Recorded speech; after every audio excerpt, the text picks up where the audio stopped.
30 करोड़ की तादाद रखने वाला ये मुसलमान अपने इतिहास से क़यादत को नहीं बना सका। अरे मैं आपसे सवाल कर रहा हूं, अरे इस मुल्क हिंदुस्तान में अगर सर उठाकर जीना चाहते हैं तो एक सियासी मरकज का होना जरूरी है। इस मुल्क हिंदुस्तान में अगर आप अपनी शरीयत की हिफाजत चाहते हैं तो एक सियासी कायद का होना जरूरी है।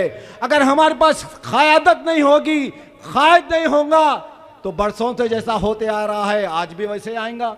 जिसके मुंह में जो आया कहते जा रहे हैं।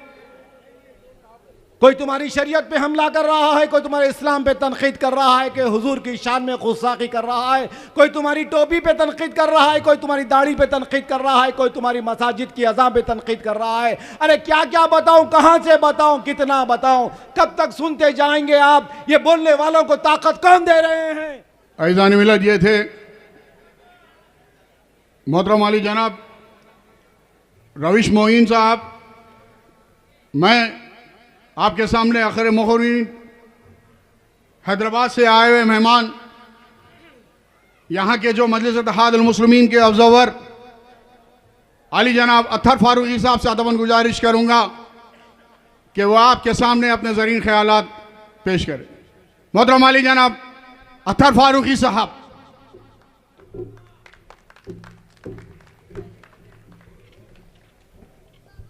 औज़ुबिल्लाहि मिनश्शैतानिर्रजीम, बिस्मिल्लाहिर्रहमानिर्रहीम।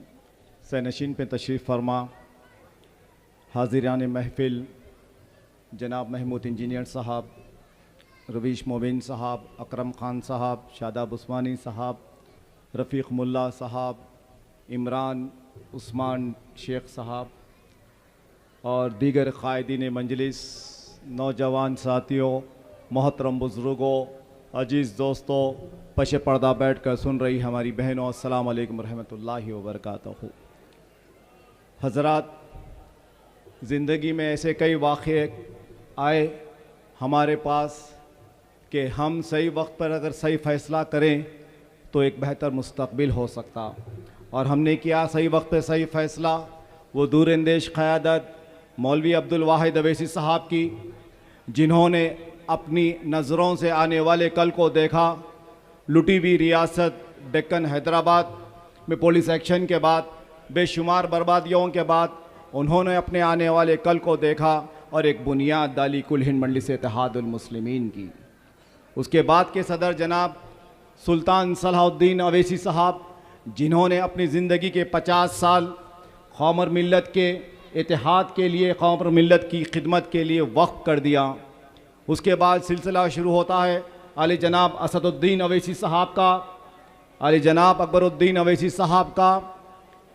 ये दो क़ायदीन इस हिंदुस्तान के 29 रियासतों में रहने वाली अक़लियतों की एक आवाज़ बन चुके हैं।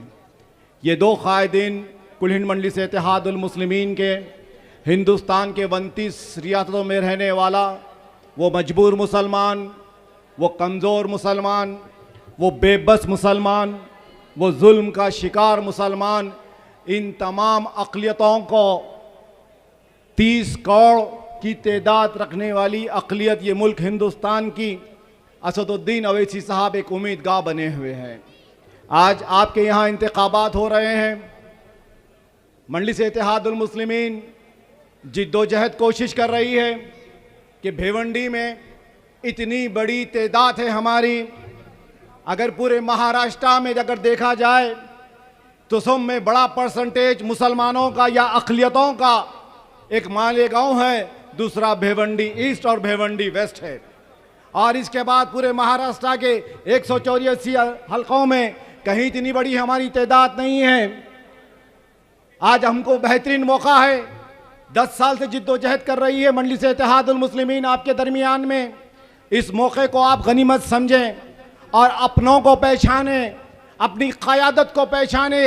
अगर भिवंडी का मुसलमान अगर एकजुट होकर कुल हिंद मजलिस इत्तेहाद अल मुस्लिमीन को वोट देता है तो खुदा की कसम महाराष्ट्र के 2 करोड़ मुसलमानों की दुआएं लेगा। महाराष्ट्र के अरे कितनी बेबसी है, कितनी मजबूरी है यहाँ पर। इस शहर भिवंडी में हम फिर रहे हैं पिछले कई दिनों से। सड़कों का मसला, मीठे पानी का मसला, बस्तियों में गंदगी, बस्तियों में स्कूल नहीं है, बस्तियों में हॉस्पिटल नहीं है, कोई हमारे तरफ सरकार के तरफ से मिलने वाली कोई सहूलतें नहीं है। क्या ये हुकूमत महाराष्ट्र की जिम्मेदारी नहीं है कि भिवंडी शहर में दो चेहरे बनाकर रख दिए? एक चेहरा बिल्कुल साफ सुथरा, बेहतरीन सड़कें, मीठा पानी, 24 घंटे नल लाइट बेहतरीन मिल रही है, और दूसरा चेहरा गंदगी, कचरा भरा हुआ, टूटी हुई सड़कें। 10 साल पहले भी मैं यहां पर आया था, 10 साल पहले जो मौकूफ था, खुदा की कसम 10 साल के बाद भी वही मौकूफ है, क्योंकि यहां का मुसलमान अपने आप को एडजस्ट कर लिया है।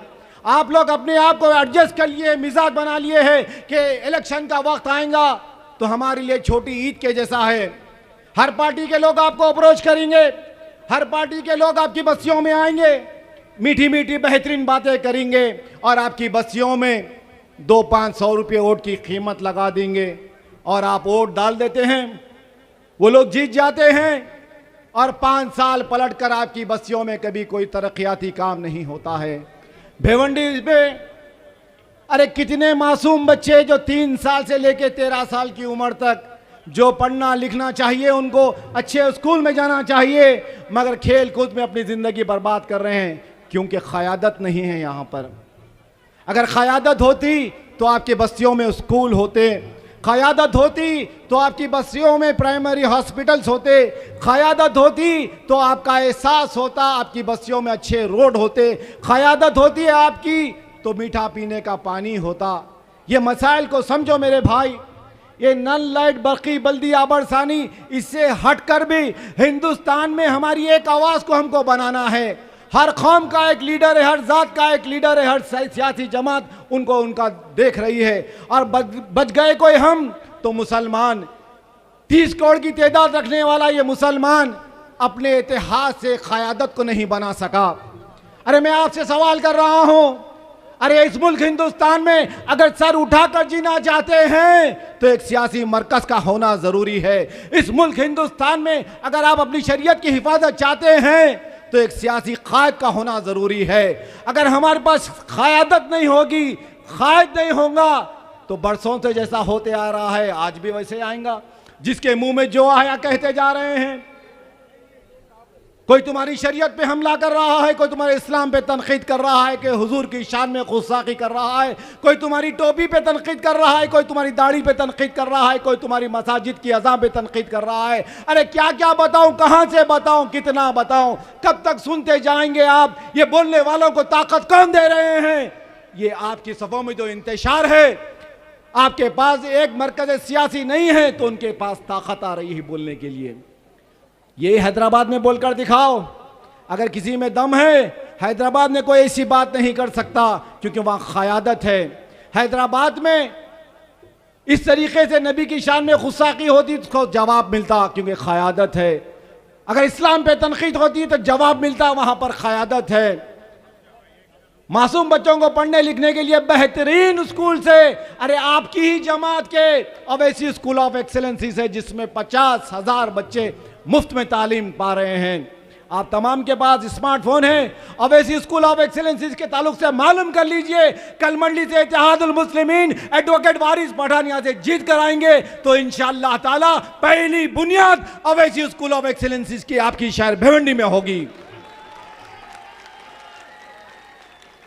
अरे वारिस पठान एक मजबूत चेहरा है, एक बड़ा चेहरा है आपके सामने। गुमराह मत हो, इस बार के मौके को मत गमाओ, यह मौका बेहतरीन है आपके लिए। एक बार मंडी से इत्तेहादुल मुस्लिमीन के कदम को यहां से जमने दो। मैं मेरी दूरंदेशी से कह रहा हूं, अगर वारिस पठान यहां से जीत कर आएंगे तो अगले साल जो इंतखाबात है नगर सेवक के, इंशाअल्लाह ताला 15 से 20 नगर सेवक आपके शहर में आपकी जमात के बन सकते हैं। फिर 5 साल के बाद इंशाअल्लाह ताला ये 15 नगर सेवक, एक आमदार वेश का, ये 2 मिलके जो मेहनत करेंगे वो इससे भी उखाड़ कर फेंकेंगे तुम्हारे समाजवादी पार्टी के हीरो को। इंशाअल्लाह ताला पूरे भिवंडी पर मुसलमानों का राज हो सकता है। आप अगर इत्तेहाद को कायम करें तो यहां से आपकी क़यादत मजबूत हो सकती है। अरे असदुद्दीन अवैसी साहब हैदराबाद के वाहिद एक मेंबर ऑफ पार्लियामेंट है, मगर हिंदुस्तान के 29 रियासतों में रहने वाले मुसलमानों की आवाज उठाते हैं। यह जज्बा है हमारे पास। वो लीडर हैदराबाद के नहीं हैं, वो लीडर तेलंगाना के नहीं है, वो लीडर है हिंदुस्तान के 29 रियासतों में रहने वाले मुसलमानों के लीडर है वो। अरे आपके लीडर है वो। ये जितने लोग यहां पर बैठे हैं ये आपके हैं, ये वारिस पठान आपके हैं। हम हैदराबाद से किसी को नहीं लाए। अरे हमारे लिए जज्बा है काम का, जुनून है काम का। अगर वारिस पठान साहब अगर यहां से जीतेंगे तो आपकी बस्तियों में गोरखा बनकर फिरेंगे, हिफाजत करेंगे, वॉचमैन बनकर फिरेंगे, सिक्योरिटी गार्ड बनकर फिरेंगे, होम गार्ड बनकर रहेंगे, आपकी हिफाजत करेंगे। हिंदुस्तान में अगर सर उठाकर जीना है तो एक सियासी ताकत को पैदा करो मेरे भाई। समझो वक्त के तकाजे को। आज मुल्क किधर जा रहा है। एक ऐसे नाजुक चौराहे पे ठहरा हुआ हिंदुस्तान का मुसलमान। कल कुछ भी हो सकता है। हालात तो बड़े भयंकर है। ये विश्व हिंदू परिषद, ये संघ परिवार, ये आरएसएस, ये बजरंग दल, इनके अज़ाइम बहुत खतरनाक है मेरे भाई। बर्बादी आने से पहले इत्तेहाद को पैदा करो। नुकसान हटाने से पहले इत्तेहाद को पैदा करो। लूट मार होने से पहले इत्तेहाद को पैदा करो। फिरका परस्ती बढ़ने से पहले इत्तेहाद को पैदा करो। इत्तेहाद में जिंदगी है। वो कहते हैं कि इतने से क्या होगा, जिंदगी की अभी असली उड़ान बाकी है। 2 मिनट खत्म करो। जिंदगी की अभी असली उड़ान बाकी है। जिंदगी के कई इम्तिहान अभी बाकी है। अभी तो थामी है हमने मुट्ठी भर जमीन, अभी तो सारा हिंदुस्तान बाकी है। शुक्रिया, खुदा हाफिज, वाखिर दवाना अल्हम्दुलिल्लाहि रब्बिल आलमीन। कहीं पर अज़ान हो रही है, 1-2 मिनट रुकेंगे, उसके बाद फिर जारी रहेगा। अकबर साहब बहुत करीब आ गए हैं। इंशाअल्लाह ताला आपकी बेचैनी समझ सकते हैं हम। तो जल्द आपके अपने महबूब क़ायद अकबरुद्दीन अवैसी साहब के खिताब को समात फरमाना है आपको। शुक्रिया।